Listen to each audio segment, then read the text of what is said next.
Most horror movies follow a familiar rhythm.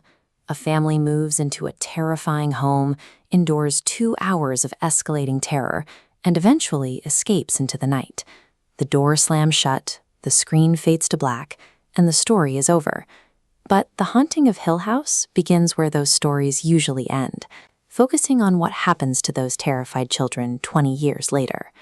The story begins with a classic setup.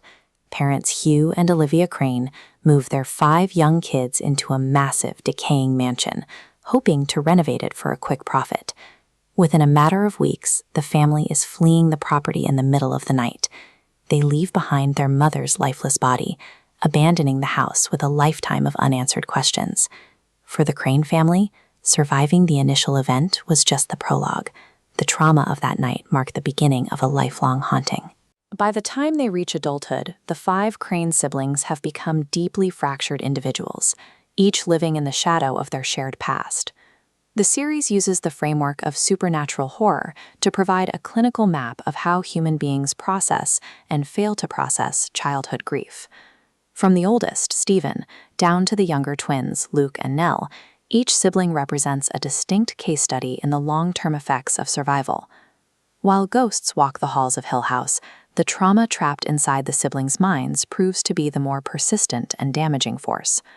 The 3 oldest children built thick psychological walls against their past, attempting to survive by aggressively controlling their reality. Stephen, the eldest, relies on cynical denial.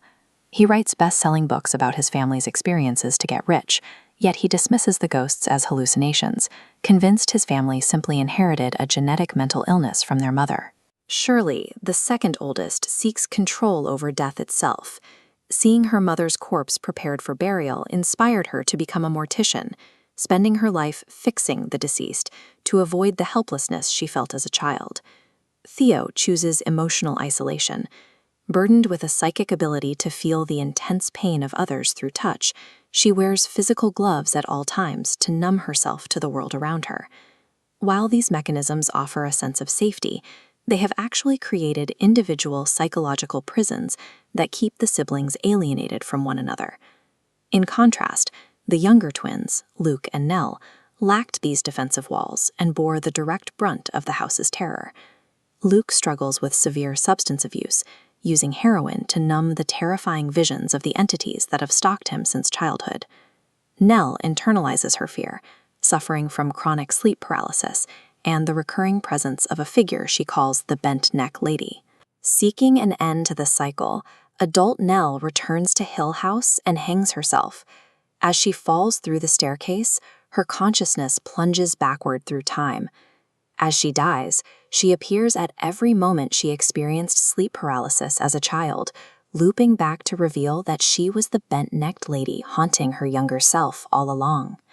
For those consumed by their history, pain becomes a self-fulfilling loop where the trauma of the past constantly reinfects the present. The house itself acted as the primary engine for this destruction, specifically through its manipulation of the mother, Olivia. The building fed on Olivia's maternal anxieties until she fatally poisoned a child, convinced she was waking them up from the nightmare of life. This manipulation centered on an architectural anomaly known as the Red Room. The room was never just a room. It disguised itself as a custom sanctuary, a treehouse for Luke, a dance studio for Theo, or a reading room. By isolating them in perfect spaces, the house could slowly feed on them. Hill House functions as an apex predator, one that digests families by systematically exploiting their individual psychological vulnerabilities. In the present day, the siblings are pulled back into the Red Room one final time, forced to face the literal and metaphorical demons they have spent their lives running from. During this confrontation, Hugh reveals that he withheld the truth about Olivia's madness for decades, absorbing his children's resentment to protect their memories of their mother. To secure their escape, Hugh negotiates a final, permanent deal with the ghost of his wife. Hugh gives up his own life, staying behind in Hill House forever so that his children can finally leave the property and their past behind. Survival required the family to stop fleeing. Hugh's sacrifice provided the confrontation necessary to break the house's hold over the living. The story positions childhood trauma as a literal haunted house, one that survivors are forced to carry with them into every room of their adult lives.